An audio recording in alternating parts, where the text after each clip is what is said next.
Welcome to United We Stand, Divided We podcast. And I can't believe it, but I just realized we're on a streak where we haven't messed up the name of the program in quite a while. That's pretty good. I'm Lionel from Toronto, Canada. And of course, my colleague over there. Well, Robert actually, he'd be that way. Robert from the U.S., just outside Nashville, Tennessee. What's up, everybody? Yeah, we got a lot of decent things to talk about today. I honestly, obviously, we're going to mention some stuff about Canada, United States, Mexico, China, and the Gaza Strip, as well as other things. And we know where we're going with that. But I want to get to that little there. Stay tuned. Check it out. But since, those of you who do watch or those of you who do listen, we talk a lot about technology. So obviously we're going to be talking about some AI and some new things that are coming along and some new things that have been introduced into Gemini, ChatGPT, that other guy way across the other pond. And of course, there's a new phone in town, and I'm going to let Robert take this part. Yeah, he's got it ready here, yeah. Yes, the S25 Ultra, and it's been a great phone so far.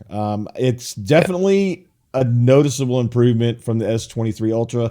I know a lot of people say it's not a big jump from S24, and I can understand that, but it's definitely snappier. The screen on it is noticeably brighter and crisper than the 23, and the integrated AI stuff is pretty cool. I haven't really used it super heavily yet, but you can have just like conversations with your phone. Sometimes it wants to have a conversation, but I don't want to.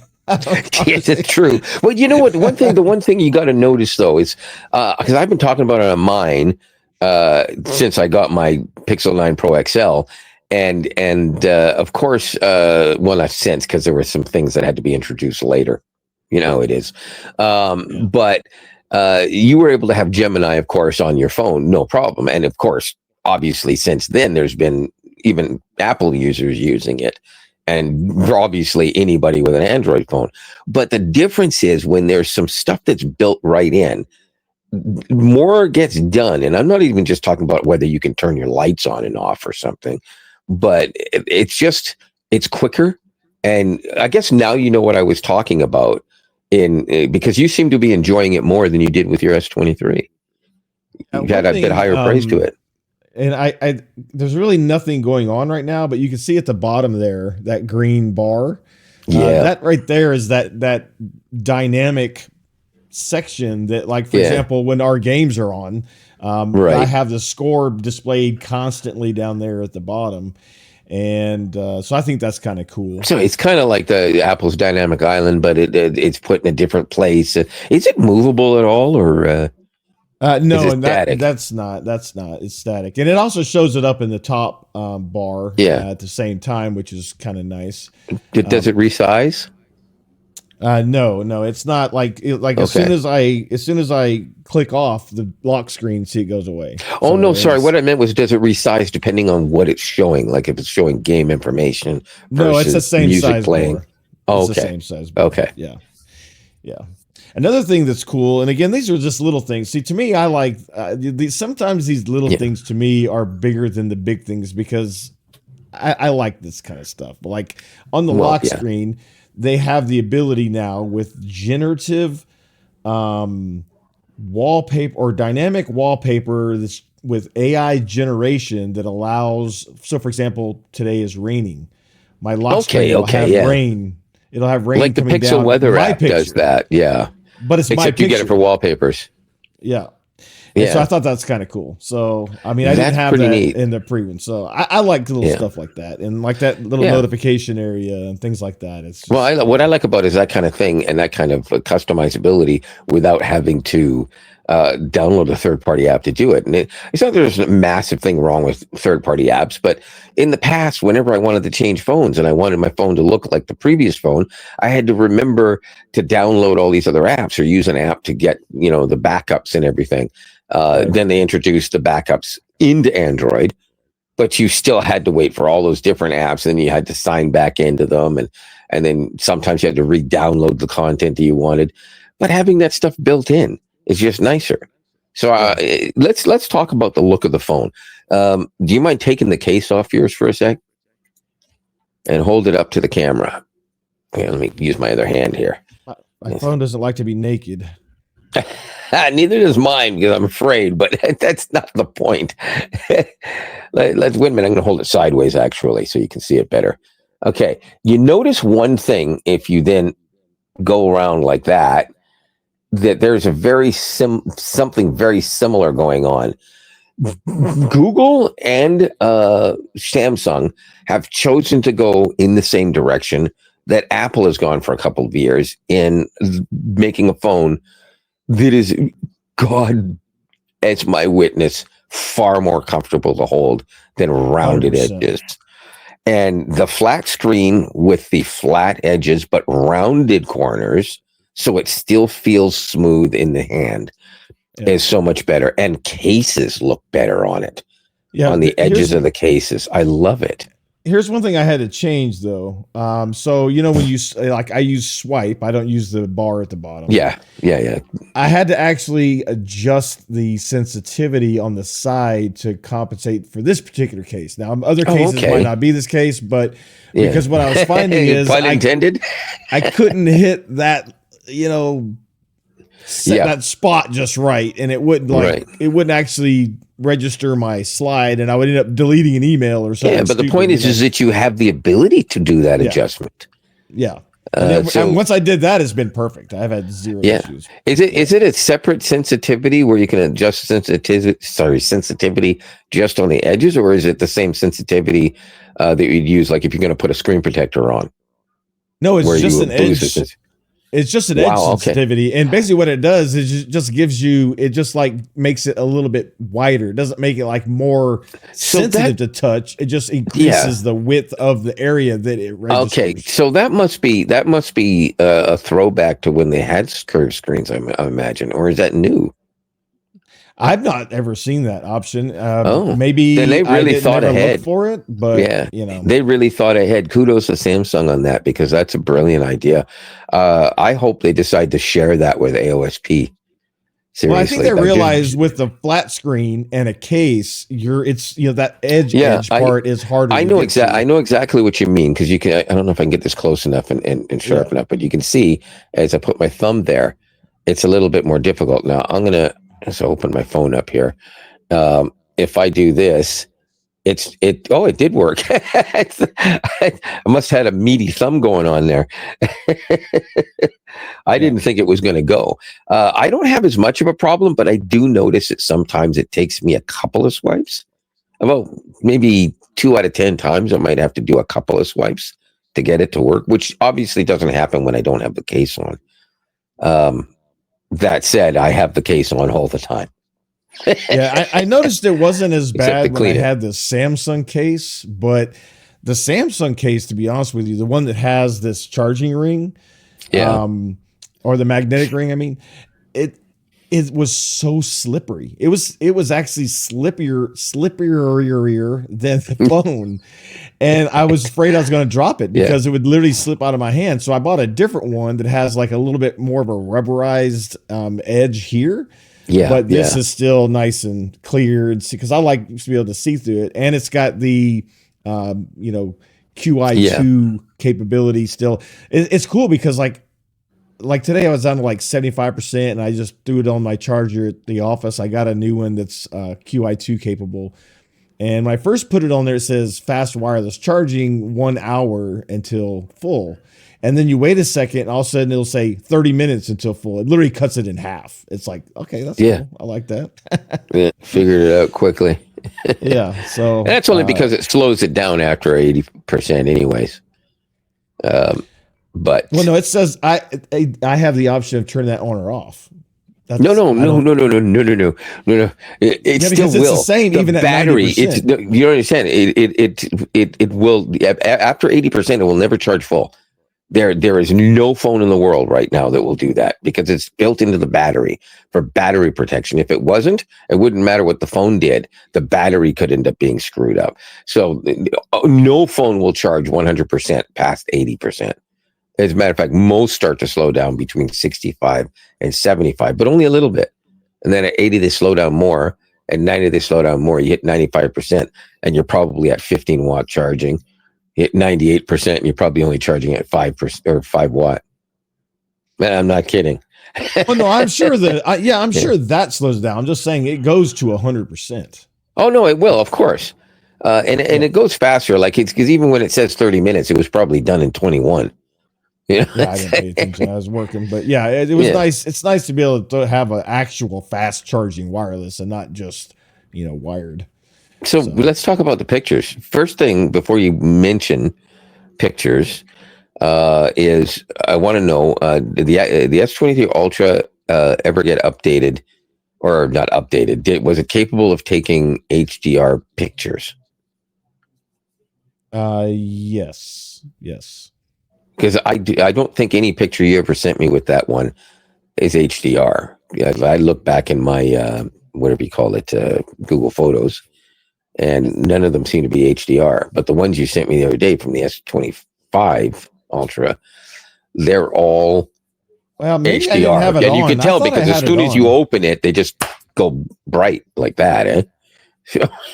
Yeah, I thought I had that on, but yeah, I mean, I haven't messed around either with the log video. Haven't messed around with that yet, but right, it's definitely it's got more features for sure.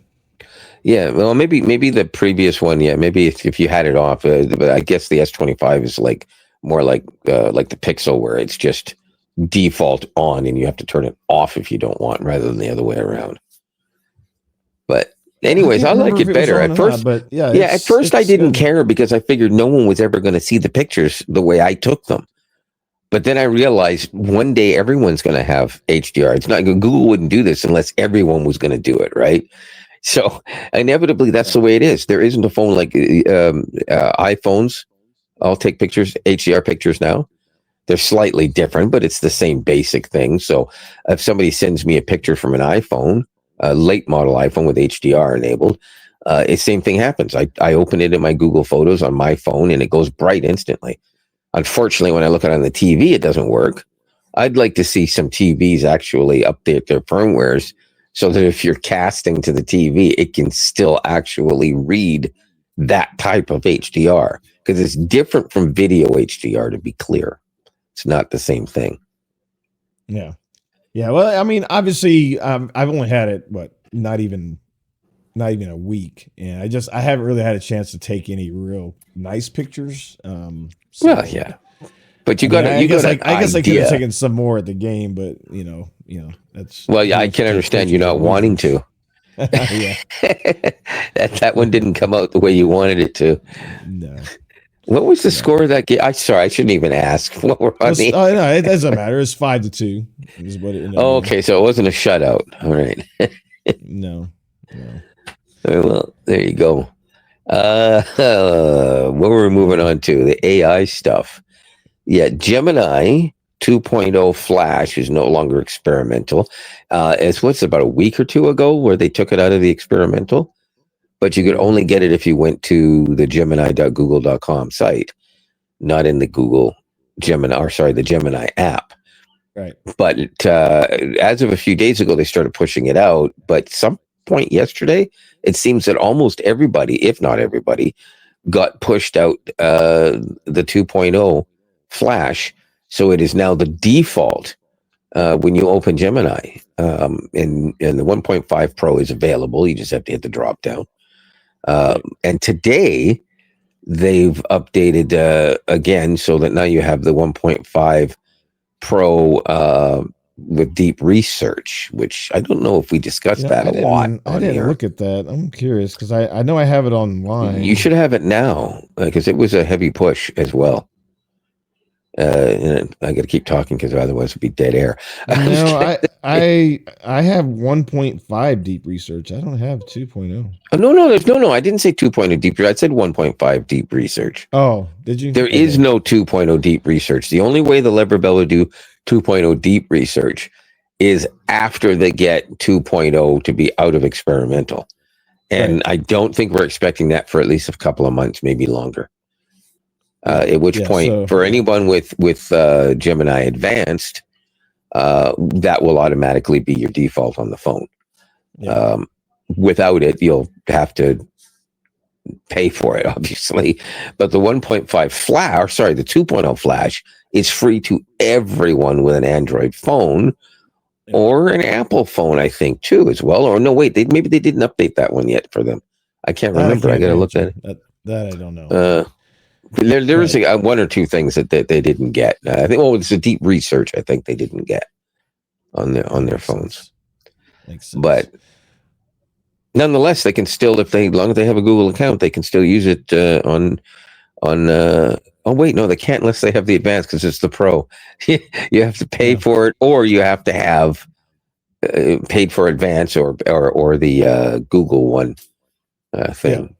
Yeah. So, one thing that's nice too is that, and I'm pretty sure you could do it on the Pixel too. It gives me the option of running my stuff on device only as opposed to reaching out to the cloud. So if I did just want to have that level of like, I don't want you going out to cloud for this, then I could turn it off. However, you're going to highly restrict your answers and your capabilities because a lot of it is, internet necessary, to function, but to its 100% capability. Well, anyway, here's an interesting example I can give right now of on device. Like a lot of people thinking, oh, well, okay, so you're going to tell it to open an app, or not necessarily. It could be something. Two examples. Let's say I want to know how tall is Kobe Bryant. It's got to use the internet. You're not going to do it any other way, right? Yeah. Simple thing. But let's say I want to say to it, I would like to rewrite this letter, and you've included the Word file or the Google Doc file or whatever, or PDF even, and you say, I need to reword this. Can you help me reword this? It doesn't go online. It does 100% of that on your phone as long as you're using the Gemini app and 2.0 Flash, and it will do it right there on your phone. And it is, I can guarantee you, quicker than 1.5 Pro, because I did a couple of things with it. Nothing super extensive, but what I did notice is that it does answer questions a little bit quicker. It doesn't necessarily answer them better.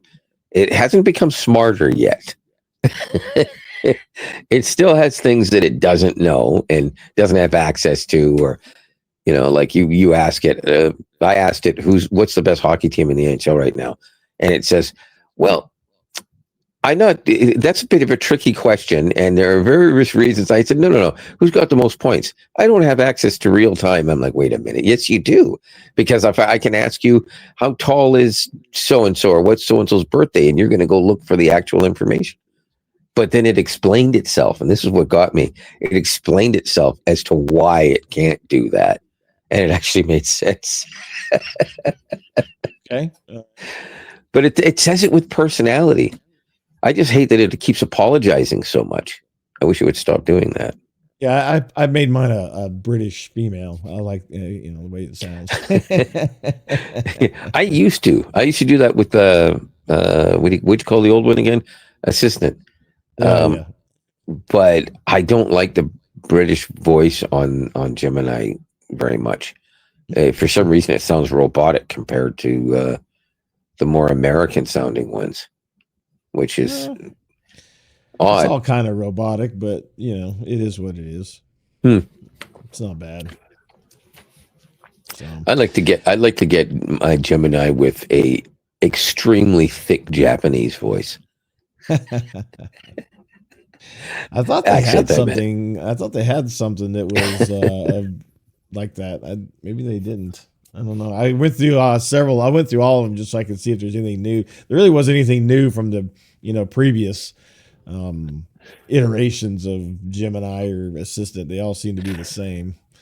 So Yeah. it'd be nice if, like, how, you can use some of these AI platforms to clone your own voice or somebody else's voice, and so you could like, I could clone my wife's voice to say, the time and talk to me. It could Well, be see, kind of that's the creepy, I thing is guess, that stuff is already available technically, but there, you know what? This is an interesting debate. What are the good reasons that you could and shouldn't be able to clone your own voice for your AI assistant on your device? Do you want to be point or counterpoint? Because I think we could make this interesting for 5 minutes. there's no reason to not have the ability of doing your own. I think to have the ability of doing somebody else's, like, it'd be weird No, for no, me to, not like, somebody else's. clone No, your no, no. Wait a minute. voice. Not somebody else's. Let's stick to you doing your own voice, which you can't actually verify necessarily whether that's true without voice match. But since Gemini basically does work similar, and they're obviously because right now it is using the assistant voice match for sensitive Right. stuff. So they can Right. continue to use voice match and maybe even require you to use biometrics to verify so that you can actually set up that voice. But at the same time, it should be something that only works on the device. As in, you can't like copy it and say, okay, I'm going to take this file and put it somewhere else. So it's just a Right. situation. I would love to be able to do it, not necessarily with my voice, but I wouldn't be able to do it with the other person's voice. And that would be the issue because I don't want to talk to myself. That would sound stupid Well, and no. narcissistic and stuff, right? But how would you be able to get permission to have someone else's voice on it unless somebody had signed a document? Nobody's going to do that. So like a voice can be used on somebody else's phone. You do it with a girlfriend, and then you break up, and then she sues you because you've been using her voice. Well, but even then, even if you did get somebody to sign, and let's say you used it for, X, and she said, "Oh, I only wanted you to use it for Y. I didn't want you to use it for X." Well, you signed the pay. You still have a real gray area there of like, And would it still be a gray area if it was still Twitter? All right, bad joke. Sorry, dad joke's gone. Okay. Well, you said X. I mean, but no, yeah, no, exactly. I get what you're saying. Here's the thing, though. I do like the idea of being able to do the voice clone thing under certain circumstances, and it would be kind of nice if you could do it and then give permission for someone else. So if I said I wanted to clone, say my dad's voice, so my dad would be the one I would be asking to turn the lights off every day, and he'd get a kick out of that, and he'd do it for me. He wouldn't care, right? But I'd say, okay, Dad, the way it works is I have to actually send you this link, and you have to actually sign in with your Google account and verify that you're okaying it. You're probably going to have to use biometrics to verify that. And then it would come back to me saying, yes, it's okay. He would record it, and I'd get it. Really long-winded thing, but that is the only bloody way Google would ever do it to get around the legal ramifications of it. And even then, there would always be somebody that would take advantage of it and do something wrong in that case. It's just like HeyGen and Video AI, all these other AI tools that allow you to clone your own voice for video generation. They make you read a statement that says, I, so-and-so, give NVIDIA AI authorization to clone my voice to use with blah, blah, blah, blah, blah. So, right. But still, I just don't, I guess now they think about it, I wouldn't want to clone anybody else's voice. I would just that's what I'm saying. So the uneasiness of it right there. While it would be cool, the problem is the difference between that and something like HeyGen or whatever is that you're now talking about giving the authorization for your voice to be used on a device you don't own, where anything and everything can and will be discussed without your knowledge ever about what that is. So if somebody who is brilliant in technology manages to find a way to get you to say just the right thing in the AI, not you personally, and record that, Yeah, that's not a good idea. Yeah, exactly. I mean, obviously the So, video AI and Hey Gen, obviously you are using your voice to record and or create yes, a video that you are creating yes. for your own use on a YouTube platform or And of course, there is Instagram, still whatever. the wonderment out there of, since this is not being done technically on your computer, is it being saved? And are they using that clone file nefariously somewhere else without your knowledge? Yeah, you don't know. We don't know, at least not yet, until someone gets caught doing it. Somewhere along the line, somebody will, and eventually someone will get caught, and that'll end up being the big news story. The big news story right now is different. Here's the segue. We don't have a sponsor, so we can't cut to that. However, what we can do is say it's on everybody's minds right now, and not necessarily for good reasons. But a certain very orange fellow has Just his name. His name is Donald Trump. Oh God, do I have to? You can say his name. It's not. All right, all right, fine. All right, let me start again. Let me start again. He who shall not be named has said. Oh my God. I'm sorry. Okay, fine. Voldemort. I said it. Well, who's better, right? Anyways, you know, I don't even know how to bring this up because it's mind-boggling. I mean, first of all, the teasing of Canada having to become should become a 51st state, taking over Greenland, something else he mentioned about taking over, and then now the Gaza Strip. Man, you are touching on some really thin ice. I mean, he thinks that he can do whatever he wants because he's the leader of what he calls the free world. The free world isn't the same as 1980s. You can't use the term leader of the free world anymore. It doesn't work that way anymore. The world has changed dramatically, and seriously, after everything that we all went through from 1991. And technically, some people are still fearing quite a bit today. The word is terrorism. How can you even make that statement without assuming that a mass group of terrorists are already making plans for something they're going to do in the next few years? That makes no sense to me. But it's not even that. It's just that we don't have any right to go over there and take the guys. Well, I agree, but I'm just thinking something we have the right to do. You're not only going to disrupt all of those people who you have no right to disrupt, but you are going to bring hell back to the U.S. inevitably by doing so. It makes no sense. Get out and leave them alone, right? If you want to get involved, then get involved by saying to Israel, you guys have your differences, so this needs to stop now. They live there, you live here, you need a better border patrol, right? Leave each other alone, for God. And it's hard when you get attacked. I mean, they should never have done that in the first place. That's obvious. But I mean, the amount of pushback was devastating. And, you know, now they've signed their little peace agreement, and the U.S. says, okay, well, there's a peace agreement. Let's go in and do what we did in 1945 and, you know, oust some people and divide some people. I mean, it doesn't make a lot of sense.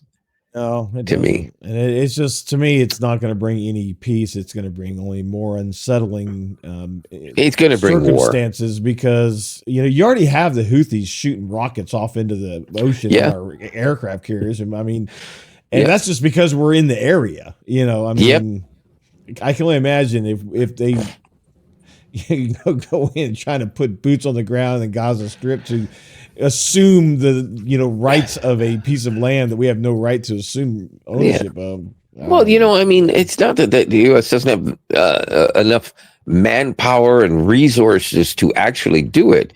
The issue isn't even that.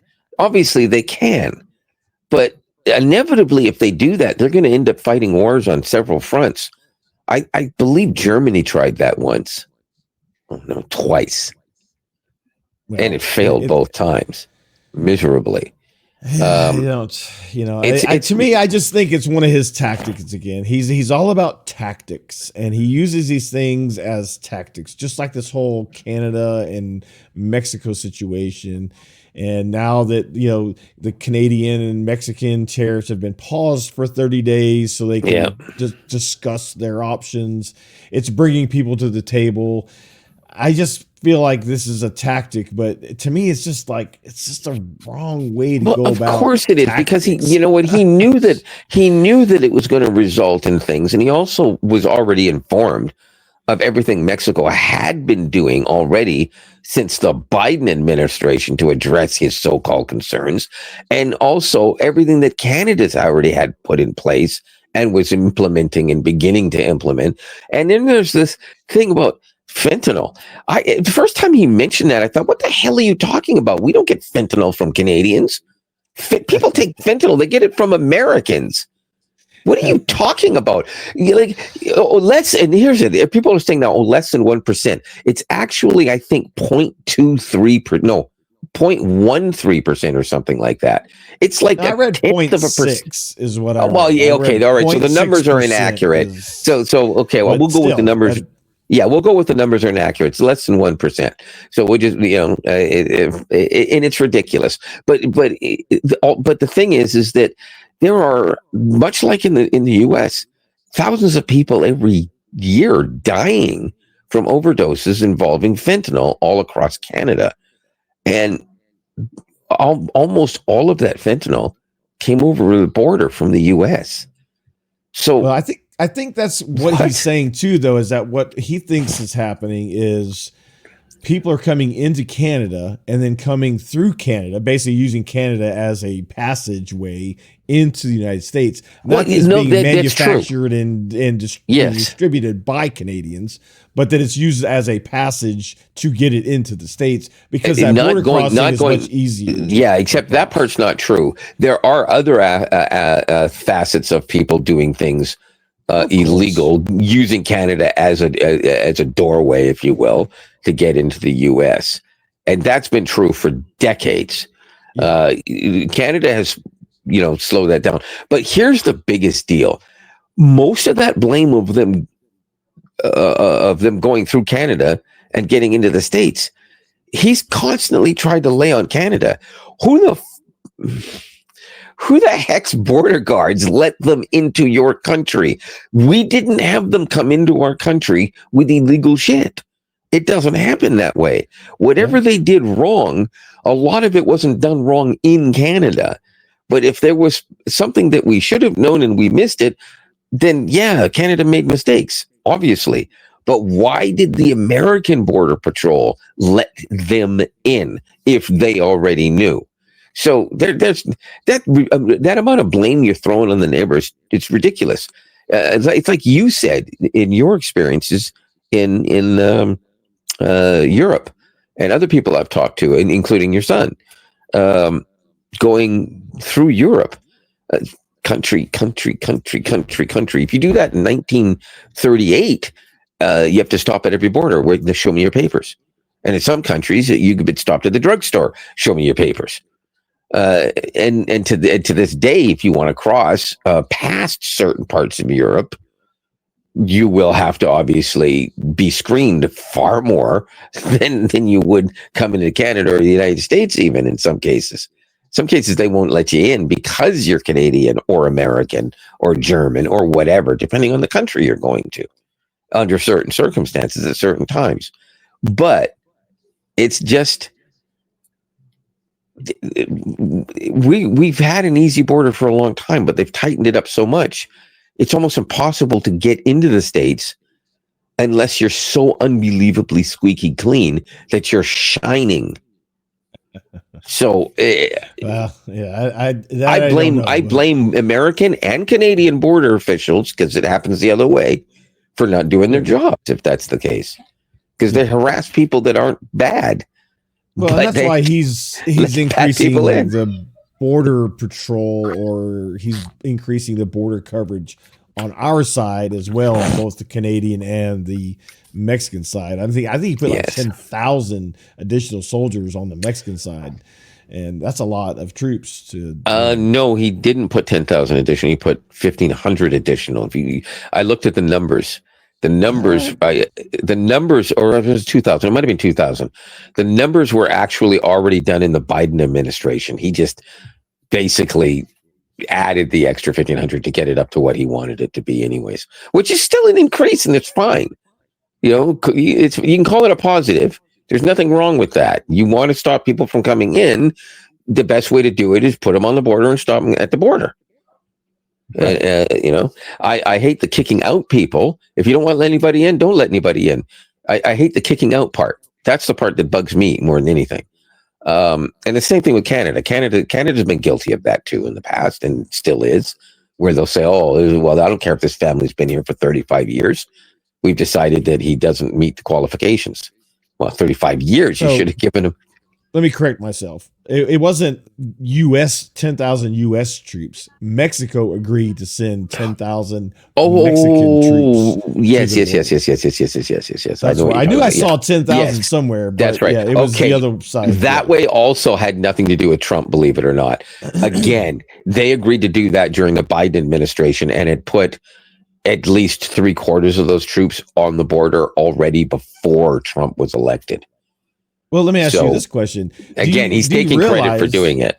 Do you know the current trade agreement that's in place with Canada, that the majority of that trade agreement, do you know when it was signed into place?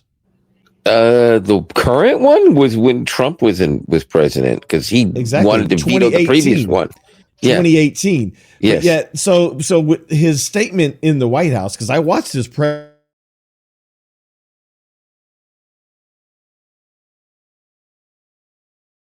Canada is the worst deal ever. It's the worst deal ever. It's the worst. He's the one who insisted it to be that way. He signed it. He's the one that put it in place. He's the one. Exactly. He insisted this has to happen, and this has to happen. This is the only one I'm willing to sign. And so when Canada and Mexico finally agreed to that, he said, "This is the best deal ever. This is the best deal ever. Best deal and ever. Then he's ever. I know it. He knows it. Everybody knows it. Everybody knows it. Gotta do the lips. Everybody knows it."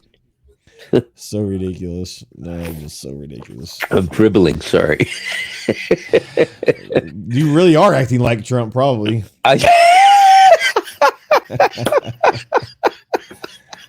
Him and his Diet Coke. He's got a Diet Coke button on the phone in the White House, in the Oval Office. Did you know that? Oh, wait a minute. I got way too much rhythm to be doing the Donald Trump. I can't even do it. How did he do that? I can't even. You just kind of going like this, sort of.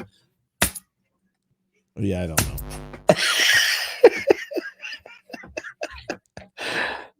You know what? I'm not even going to go there because I can't dance to save my life. So that's not even fair on that one. I'll call it the way it is.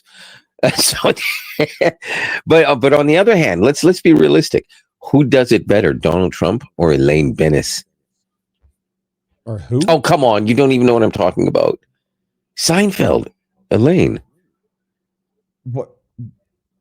What dance does she do? Oh, you don't like Trump. The Elaine dance. It's not like Trump.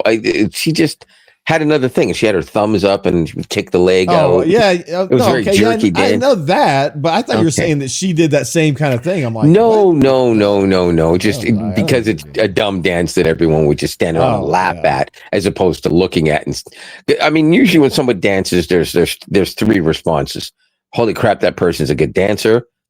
You don't care because they dance like an average person. Whether it's good or bad is irrelevant. Or they're so terrible, people can't stop watching. It's like watching a train crash into a building and pancake everywhere. And you're like horrified, but you cannot stop watching it. Or driving down the freeway. And you're like, why is the traffic so slow? And it turns out that it's on the other side. But everybody had to slow down and drive like this. Well, I will say one thing, that especially this whole Canadian U.S. thing, it sure has brought some really funny people out with some hilarious skits and memes, I can tell you. Yes, that's very true. There's some good ones out there, man. I just bust out laughing, and at least on TikTok, and until I guess the United States government is going to buy half of TikTok or something now. I don't know. He was saying something about that. Yeah, yeah. So who knows? I don't even know when is the next TikTok ban. Is there another TikTok ban? Well, it only was it was, again, I call it like a stay of execution. It was only put off. It wasn't a stay of execution. It wasn't oh man, completely okay, everything's back in good order. I don't know. Yeah, I'd have to look it up. I don't recall. If I'm not mistaken, I thought it was 30 days or 90 days or something like that. So, I mean, it could be banned again because if nobody buys it again, we're back in the same spot. I mean, he just came in and stopped the order. And again, it was only a 30-day or 60, 90, something like that. I don't think it was longer than 90 days. And just to say, okay, let's just pause it, put it back like it was to give us time to figure out what we can do, what can be done, et cetera, et cetera. So ultimately, if it comes back to the same thing that they're no, we're not selling it. Yes, you have to sell it. Then, okay, now you're banned. It's gonna be you know what I'd like to see though, then is somebody buy the rights to use the code exact to, oh my God, I forgot the name of it. Yeah. The video editing suite there. CapCut. Yeah, CapCut. Because they're not going to be able to buy it. I mean, what's the name? I can't remember. See, that's another thing. That's another thing I was thinking about the other day. Okay, let's say the U.S. buys TikTok, right? Let's say whatever, and TikTok is safe. Well, they're not buying ByteDance. All these other applications owned by ByteDance, I guess they're going to still get banned at the end of this. Yeah, that's what I'm saying. I would like to see somebody who's, rich enough to say, well, let me just buy this out and then offer the same services to everyone that isn't, everyone that would otherwise get banned. Americans, and if necessary, Canadians, if it gets banned here too. And because nobody else is offering anything that is worth it. I mean, their free version is getting a little they're starting to limit a lot what you can do in the app on the phone. But it still does quite a bit. You can edit as much video as you want, but you may notice from the last one I sent you, they've now decided to put a watermark on it. Well, geez, they've already been banned in the US once, and now they're gonna start putting freaking watermarks on. So you have to pay for it.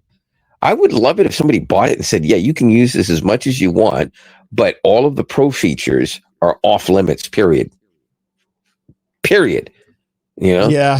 You have to pay for it if you want the pro features, but your basic editing is still 10 times. It works on a phone. It works on a cheap laptop, you still get good quality. Software. I didn't have any issues with it. I like using it. Well, it's fantastic actually for what it is. All that's still up in the air. So who knows what's going to happen with all that crap? But yeah, I couldn't tell you.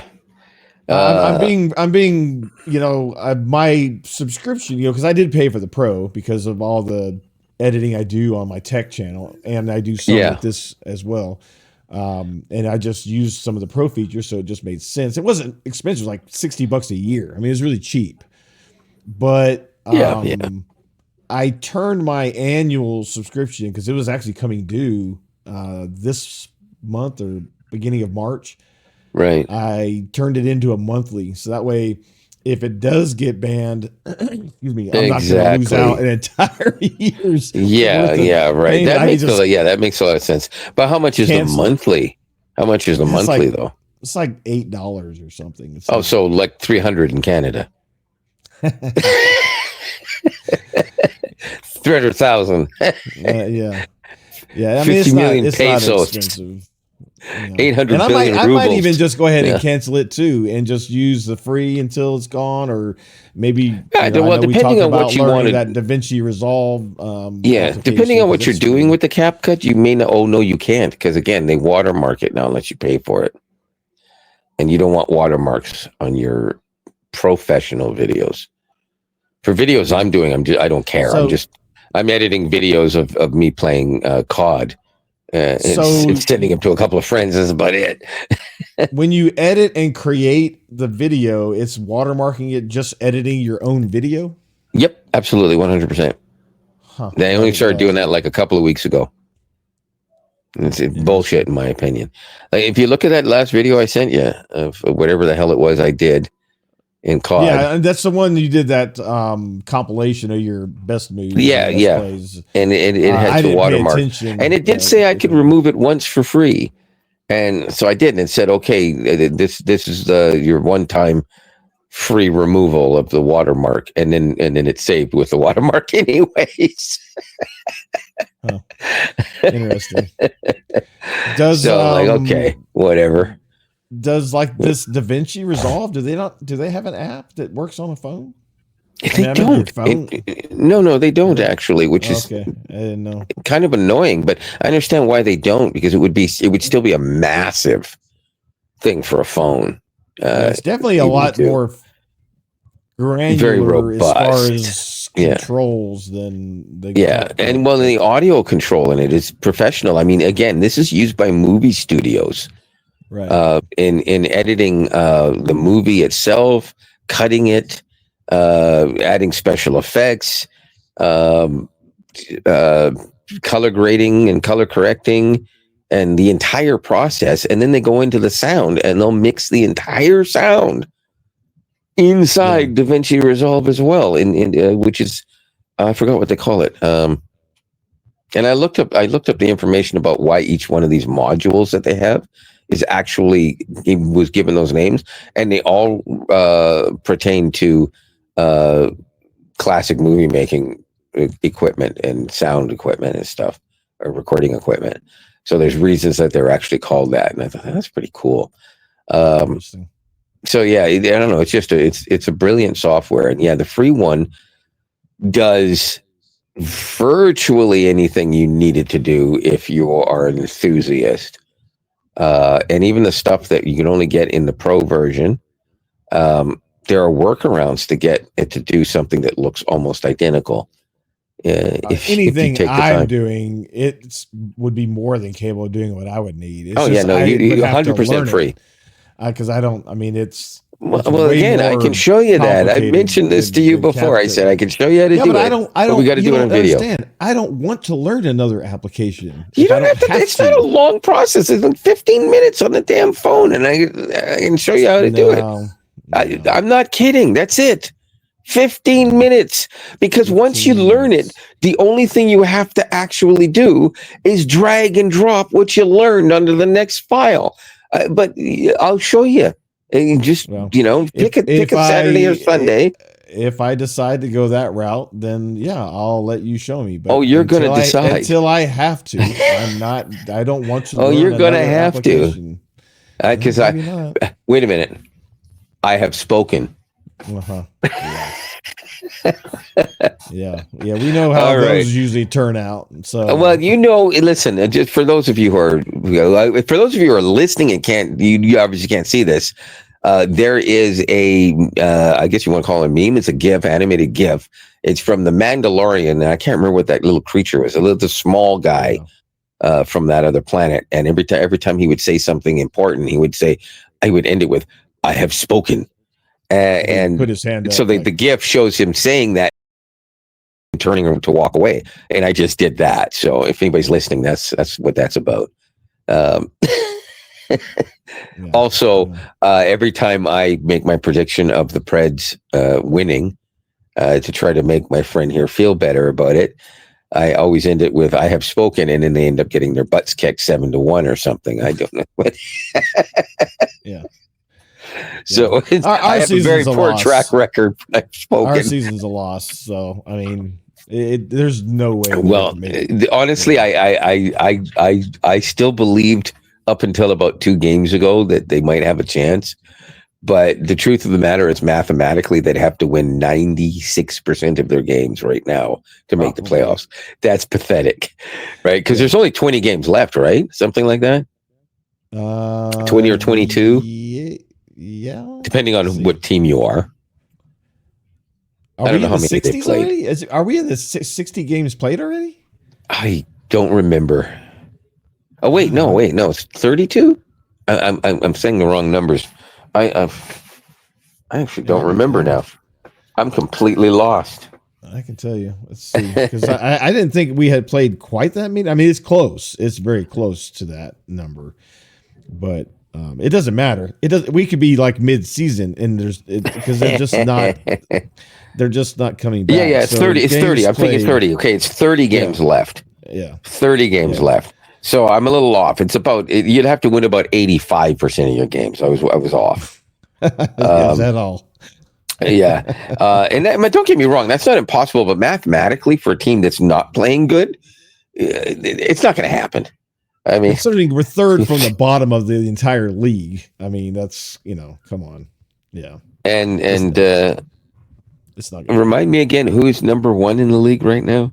Well, your team is, as I've been telling you all year long. Go Jets, go! Listen, I don't fall off the bandwagon really, but I get very upset when they don't win. Because here's the thing, I want them to win first. Because when's the last time the team that finished first in the NHL actually won the Stanley Cup? I don't know, because you get that President's Trophy jinx going. Well, yeah, but that's only recent. That's only new. Back in the day, if you were the best team, you won. Edmonton Oilers, best team, won. Best team, won. Second best, didn't. Best team, won. Best team, won. Second best, didn't. Best team, won. Detroit, best team in the league. Didn't win, won. Won, didn't win, won. It was like, 3 and 7 years? They went to the Cup 5 times in 7 years or something like that. I can't remember what the numbers are. Detroit was probably the most dominant team since Montreal Canadiens of the 70s. Islanders of the 70s. And when I say dominant, I don't just mean winning the Cup. I mean in their actual play throughout the season. They were so much better than everyone. That was also the time when they set the record, which still stands for most wins in a season. I can't remember how many they win. 3 billion games out of 82. It was crazy, and every year they were winning somewhere between 52 and 62 games. It was crazy, like for 5 or 6 years straight, and they won 3 cups in 5 years or something. I don't remember what it was, but it was a lot. And they were, that good. I've written this season off. It is what it is. It is.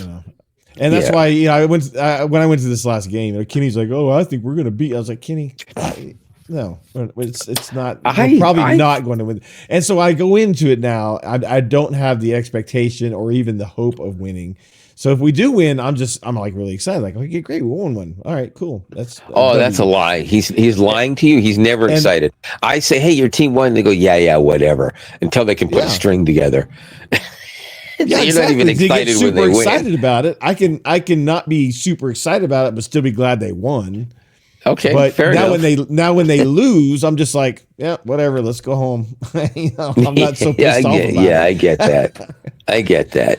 There's been a few times I left that arena like pissed, and that if there would have been a opposing team's fan that wanted to run his mouth to me, it would not have ended well for either one of us. Oh, that would be bad at that point.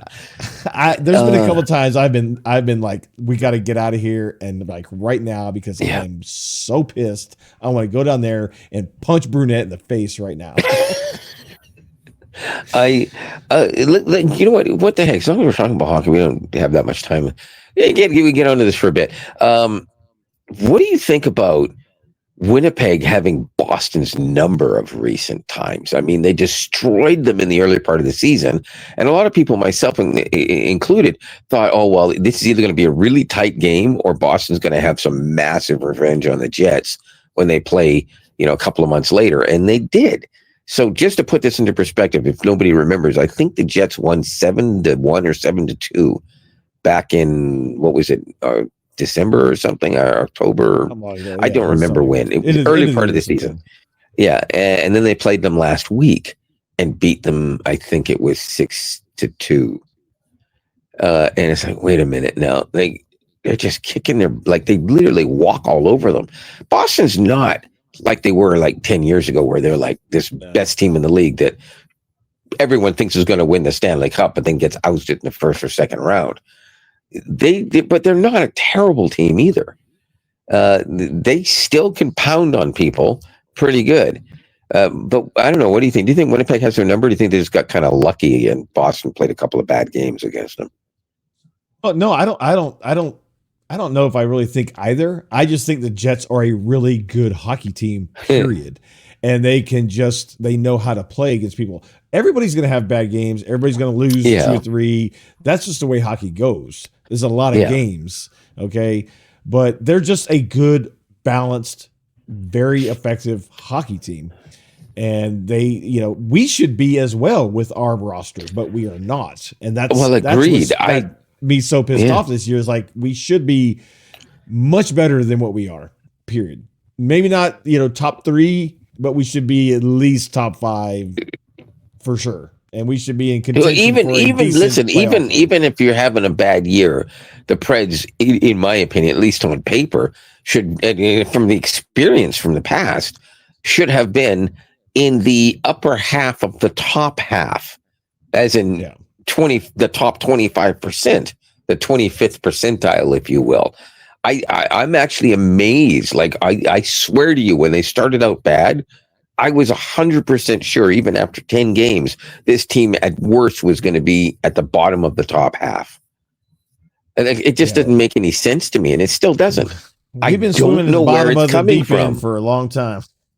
But I don't even get where it's coming from. It makes no sense. Like, even when it happened last year, and then they were told, "Oh, you can't go on that little trip," and they went, "Oh, screw this. We're going to play harder," and they dominated.